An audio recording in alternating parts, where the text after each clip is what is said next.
নতুন করে জ্বলছে বাংলাদেশ। সেনাবাহিনীর গুলিতে গোপালগঞ্জে নিহত একাধিক। ঘটনার আঁচ এসে পৌঁছেছে এই বাংলাতেও।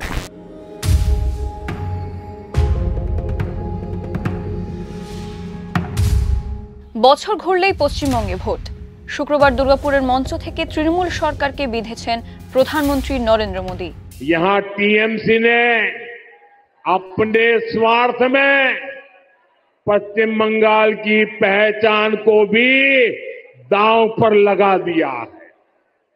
इसके लिए यहां घुसपैठ को बढ़ावा दिया जा रहा है। घुसपैठियों के फर्जी कागज बनाए जा रहे हैं। इसका एक पूरा इकोसिस्टम यहां डेवलप किया गया है। ये पश्चिम बंगाल की देश की सुरक्षा के लिए खतरा है। বাংলায় কথা বললেই কি বাংলাদেশে অনুপ্রবেশকারী? এই প্রশ্নে শুরু হয়েছে সংঘাত। প্রতিবাদ জানিয়েছেন তৃণমূল নেত্রী মমতা বন্দ্যোপাধ্যায়। আমি সব ভাষাকে সম্মান করি, কিন্তু বলতে পারেন আজকে একটা নোটিফিকেশন করে বলছে বাংলা ভাষায় কথা বললেই তাদের ডিপোর্ট করে দাও, ডিপোর্টেশন। কেন? ওরা জানে না বাংলা ভাষায় কথা বলার সংখ্যাটা সারা এশিয়ায় দ্বিতীয় আর সারা পৃথিবীতে পঞ্চম।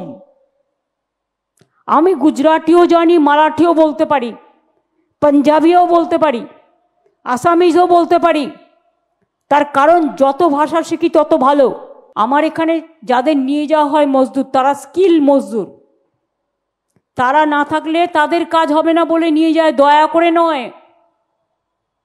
আর আমাদের এখানেও জেনে রাখুন, আমি একবার নয় বারবার বলবো, 1.5 কোটি বাইরের স্টেটের লোক এখানে কাজ করে। আমরা খুশি যারা কাজ করে। ইন্ডিয়াতে যে যেখানে ইচ্ছে যেতে পারে, সে ইন্ডিয়ান সিটিজেন। 2025 এপ্রিলের ব্যাংকক বৈঠকে নরেন্দ্র মোদীর সঙ্গে সাক্ষাতে হাসিনাকে ফেরত চেয়েছেন বলে দাবি করেন ডক্টর মোহাম্মদ ইউনুস। প্রতিবেশী দেশের অস্থায়ী সরকারের প্রধানের সঙ্গে বৈঠকের পর নিজেদের বিবৃতিতে হাসিনার প্রসঙ্গই তোলেনি ভারত। এই চাপানোত্তরের মধ্যে শেখ হাসিনার ভারতবাস নিয়ে নাম না করে মন্তব্য করলেন মমতা বন্দ্যোপাধ্যায়। যাকেই পাচ্ছে বাংলা ভাষায় কথা বলে দিচ্ছে বাংলাদেশি আর রোহিঙ্গা। কোত্থেকে এলো রোহিঙ্গা? রোহিঙ্গা তো মায়ানমার। ওরা বাংলাটা জানলো কোত্থেকে? যারা বলছেন তারা একবার বুঝবেন না। আর বাংলাদেশে সেই লাস্ট চ্যাপ্টার 1971 মার্চ, যখন ইন্দিরা মুজিব চুক্তি হয়েছিল, যারা রিফিউজিরা এসেছিল উদ্বাস্তু হয়ে, সব কিছু হারিয়ে আমাদের দেশে ফিরে এসেছিল, তারা তো ইন্ডিয়ান সিটিজেন ভেরি মাচ।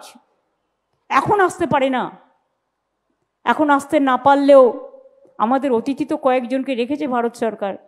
আমি কি না বলেছি? তার কারণ পলিটিক্যাল রিজন আছে, গভর্নমেন্ট অফ ইন্ডিয়ার আদার রিজন আছে, পার্শ্ববর্তী কান্ট্রি বিপদে পড়েছে। কই আমরা তো কখনো বলি না। তাহলে আপনারা কেন বলবেন বাংলায় কথা বললেই বাংলাদেশি হয়ে গেল? 2015 সালে ঢাকা সফর করেন মমতা বন্দ্যোপাধ্যায়। গণভবনে তাকে বোনের আদরে আপ্যায়ন করেন শেখ হাসিনা। শেখ হাসিনা কলকাতা সফর করেন 2019 সালের নভেম্বরে। ভারত বনাম বাংলাদেশ ইডেনে প্রথম পিং বল টেস্টে অতিথি হিসেবে। তিস্তা নিয়ে মতবিরোধ থাকলেও হাসিনা মমতার সম্পর্ক বরাবরই থেকেছে দিদি বোনের। এখনো কি তাই? মমতার হাসিনা মন্তব্য নিয়ে শুরু হয়েছে নতুন জল্পনা।